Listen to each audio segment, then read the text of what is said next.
আল্লাহ রাসূল সাল্লাল্লাহু আলাইহি ওয়াসাল্লাম কি ইলমে গায়েবের অধিকারী? এটা একটা স্পর্শকাতর প্রশ্ন। আপনারা মিয়া ঈমান ইসলাম চিনলেন না, এত দুর্বল বিষয়ে হাত দেন কেন? হ্যাঁ, এখন তো ভালো করে মুসলমান হন নাই, এত সূক্ষ্ম বিষয়ে হাত দিয়ে এত ঈমান নষ্ট করবেন।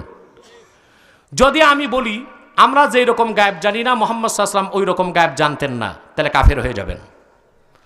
আর যদি বলেন মুহাম্মদ সাল্লাল্লাহু আলাইহি ওয়াসাল্লাম ওই রকম গায়েব জানতেন, আল্লাহ যেই রকম জানেন, তাহলে মুশরিক হয়ে যাবেন। তো বিষয়টা কি? আমার আপনার নিকট যেটা গায়েব, আল্লাহ রাসূল মুহাম্মদ সাল্লাল্লাহু আলাইহি ওয়াসাল্লামের নিকট সেটা গায়েব ছিল না। আল্লাহ রাসূল মুহাম্মদ সাল্লাল্লাহু আলাইহি ওয়াসাল্লামের নিকট যেটা গায়েব ছিল, আল্লাহর কাছে সেটা গায়েব নয়।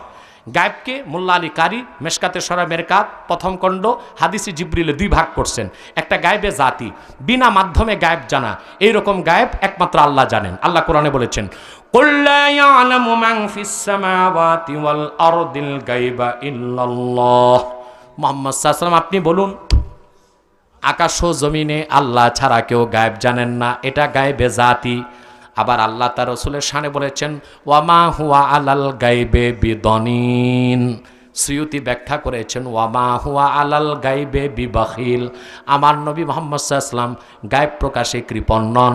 এই জন্য গায়েব দুই প্রকার, একটা বিনা মাধ্যমে গায়েব জানা, সেটা আল্লাহর জন্য খাস। আরেকটা কোনো মাধ্যমে গায়েব জানা, ওই রকম গায়েবকে গায়েবে এজাফি বলা হয়। ওই রকম গায়েব আল্লাহ রাসূল মুহাম্মদ সাল্লাল্লাহু আলাইহি ওয়াসাল্লাম জানতেন। কথা পাইছেন?